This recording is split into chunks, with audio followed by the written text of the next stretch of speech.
Hello dear students.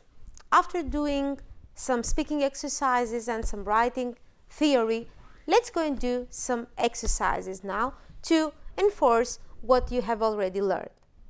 First of all, we talked about how to express our opinion, how to justify our opinion. We have a conversation between A and B based on what we learned about posters, whether they are convincing or not, and the vocabulary that we learned. Let's go and complete what is missing. A says, have you seen the new poster on the computer room wall at school? The one about switching off the computers when you leave? No, the one about downloading music illegally. No, I haven't. It shows statistics about the number of computers that get viruses after downloading. Really? Yeah, I like it because the statistics are quite interesting. It's amazing how many viruses there are in the files that people share and copy. I don't want my computer to get one, so I find it quite convincing. These are from the expressions that we learned in the previous lesson, in the speaking part. And the conversation continues with another poster, as you can see here. I don't think it is as convincing as a poster that says that it's not fair to musicians. I usually buy music and support my favorite bands. You're right. Anyway, when people download music illegally, another disadvantage, because he already stated one, is that the quality of the files is sometimes really bad, and then the music doesn't sound good. Yeah, I prefer to pay and get the best quality. As you can see, it's not difficult to understand what you're going to put depending on the meaning of the words of the conversation. Now, we also discussed about the reader's comment. So what do we put first? What do we put second? We're talking about smoking and whether it should be allowed in public areas or not. So we have to put them in the correct order. I believe that smoking in a public place or in public places should be illegal. How are we going to continue? The person agrees, first of all. I also agree that all cigarette advertising should be banned. But there might be an opposing idea. However, I think that it's okay for adults to smoke in their own homes. And the conclusion? Therefore, I don't think that cigarettes should be illegal. This is the way that you should put your different ideas. And in another topic, take a look please at the different sentences. You start by stating your opinion. So, personally, I believe that downloading music illegally is a crime. This is the first idea, the first impact. In fact, you continue with your idea, I think it is just the same as stealing a CD from a shop. And then you have an opposing idea. On the other hand, I think music is very expensive to buy. And there could be one more sentence. So therefore, you state your opinion, whether you believe that they should be fined or not, the people who download music illegally. One more thing that we did together was how to write an essay, and we give solutions to a specific problem. So, the topic that you had been asked, for example, was about poverty. When people are very poor, which are the solutions? Donating money and volunteering, the two paragraphs. So let's go and put these sentences in the appropriate paragraphs. How do we start? We start, of course, by stating the problem. Which is the problem? The number of poor people in many countries is rising every year. Despite this, most people still don't know what causes poverty or what they can do to stop the problem. So what steps can we take to help the poor in our communities? We're going to start. So, to begin with, the easiest way to help the poor people is to donate money. Now we're going to give an example.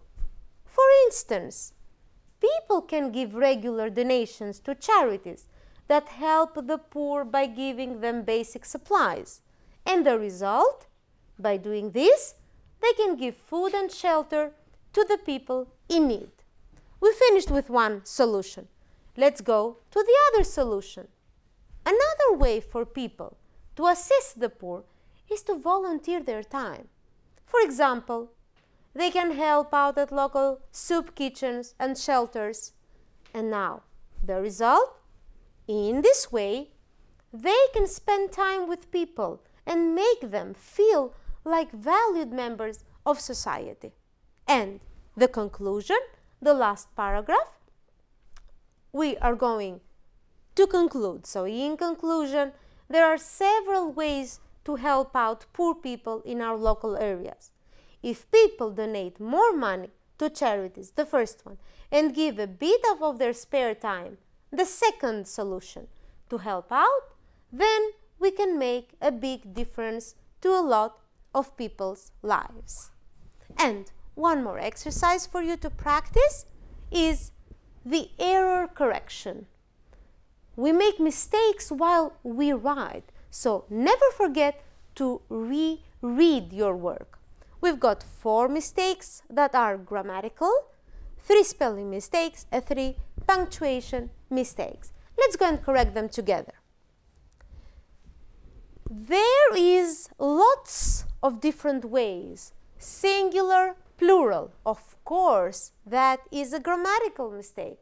So we can say there are a lot or there is a lot. Be careful. There are a lot of different ways to help reduce air. Another grammatical mistake. To help reduce air pollution. In our towns and cities, do we need a question mark here? No, we need a full stop. So this is a punctuation, not question mark. It's not a question. Trains and buses can move more people than cars. So there, be careful, there will be. How do we write that? That is a spelling mistake. There, be careful, there will be fewer vehicles on the road. Do we need an exclamation mark? No, we need a full stop here. Walking or riding a bike not only reduces the amount of chemical in the air, it also be careful, it's in the third person. It makes, of course, people fitter and healthier. This is a spelling mistake. Fitter, double T. Healthier, I-E-R, not with a Y. Be careful. If people start cycling and using more public transport, then the high levels of air pollution will soon decrease. What about here now? We've got, first of all, if, and we have a comma. We don't need a comma here. And the other mistake, will soon decrease without the D. So as you can see, we make many spelling mistakes whenever we want, when we write, we rush. So be very, very careful. And the last exercise that we have, we need to put the appropriate word in both sentences. Be careful, not just one, both of them. We are going to watch the new James Bond film tonight, and I don't need a watch. So the verb and the noun. Number 1, Jenny told me I or that she was going to be late. Probably told me. Let's go and see if it fits in the second sentence. Hey, those belong to me. You can't just use my things. So use one and then try if you can put it in the second as well. The judge said the suspect was, look at the words. For example, it could be what was not guilty and sent him home. Look at the second. I didn't recognize the man because I had not seen him before. So one word for both sentences. 2 men were arrested yesterday for dealing, what? Dealing drugs probably at a party. And grandma takes several different drugs, medication. This is the meaning here, each day to keep her healthy. The mugger has had or have a knife. Of course not C, but between these two both could be correct. Go to the second one. The suspect said she had left. For this reason, the correct one is B. Police found witnesses, cords, or evidence in the back of the woman's car. Probably evidence, but let's go and check the second one. Evidence suggests that teenagers need much more sleep than adults. So, evidence is the one that fits in both sentences.